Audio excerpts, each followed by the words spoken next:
We're proud of all the beers that we brew, but this place, the Funkhouse Barrel Room, is a special place in our heart.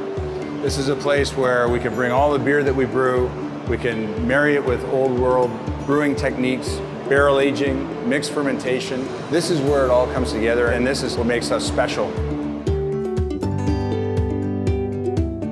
So we're currently standing in the cool ship, and what that is a pre-refrigeration technology for getting a boiling wort from 90 Celsius down to a fermentation temperature of 20 Celsius.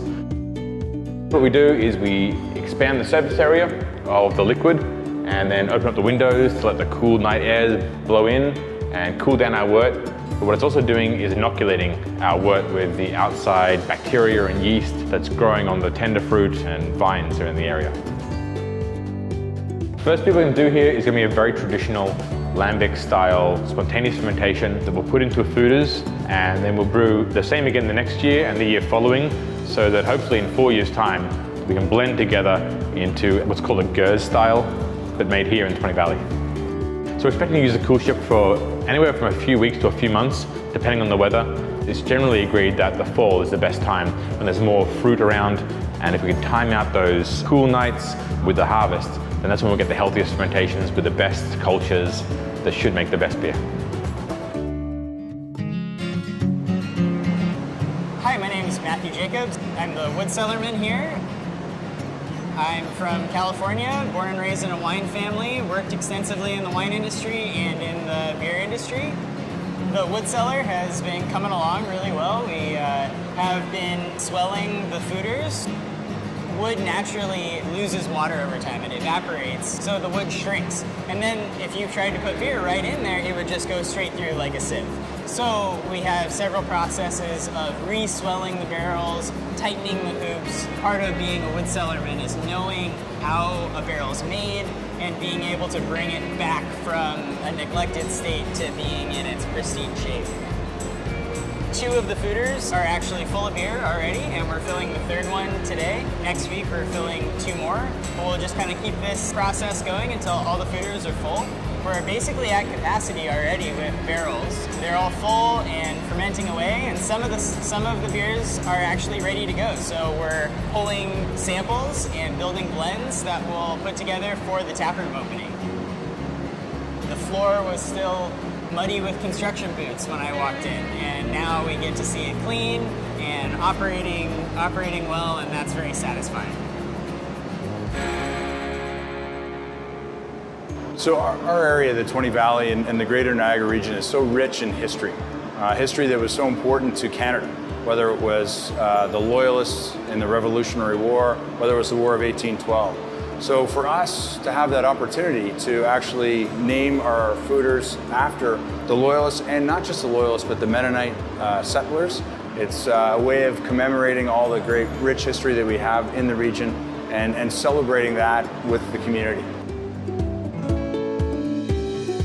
After the war, which they lost, the British government purchased land from the natives on the north side of the Niagara River.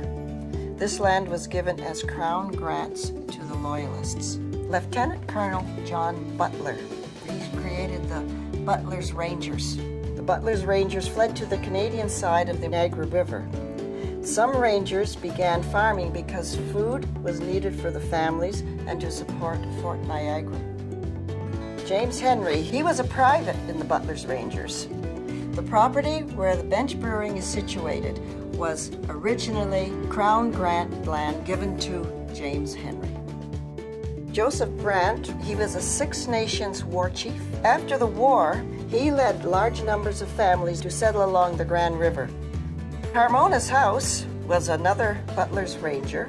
He was a warden in Clinton Township the year council was started, and there are still descendants of Harmona's House living in the area. Margaret Bowman, she married Colonel Peter Hare, who was another Butler's Ranger. She lived on his property where the Vineland Innovation and Research Station is located. My name is Brian Stout. My Stout people, my dad's side, they came to Canada in 1855. Originally, our farm was purchased from a Henry descendant. We're quite excited, actually, about what's happening here. Just the fact that Bench Brewery kept the school intact, that's very exciting.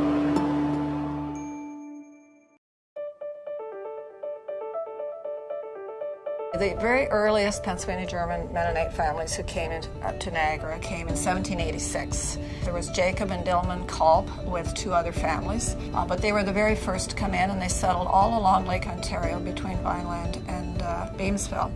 The Moyer family played a real leadership role in the Niagara area, because once they learned about this land that was available up here, in 1799, 3 men came up from Pennsylvania. They walked up, actually, and while they were here, they bought 1,100 acres. Then, in the later summer, they all brought their families up.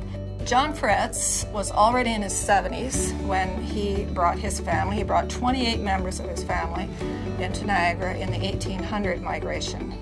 The Grubbs played a significant role in the community because they had some very skilled craftsmen in their family. Michael Rittenhouse and his wife Sarah were a part of the 1800 migration as well. Another family in the 1800 migration was the Fry family. They had been very successful in Bucks County. They were all in a position to sell what they had in Pennsylvania, which meant they came up here with money. The significant thing about the High family is that their grandson was the first one to split the Mennonite church after they came here. Lawrence Arthur Hipple Farms. I am a full-time fruit farmer. I'm the 7th generation on the farm. We have a map here that the original Maple Grove School. So over the years, between the Henrys and the Hipples, we have given the school property. I think it's great that Bench is preserving the Maple Grove School, SS number 4, in its original architecture, and adding on the brewery here. And it'll be great for the area.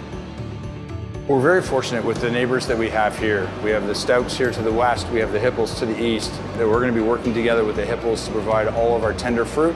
All the spontaneous yeast that we have that's going to come in for our wild fermentation will be coming from the Stout farm into our cool ship, spontaneously fermenting and providing our lambic style of beer.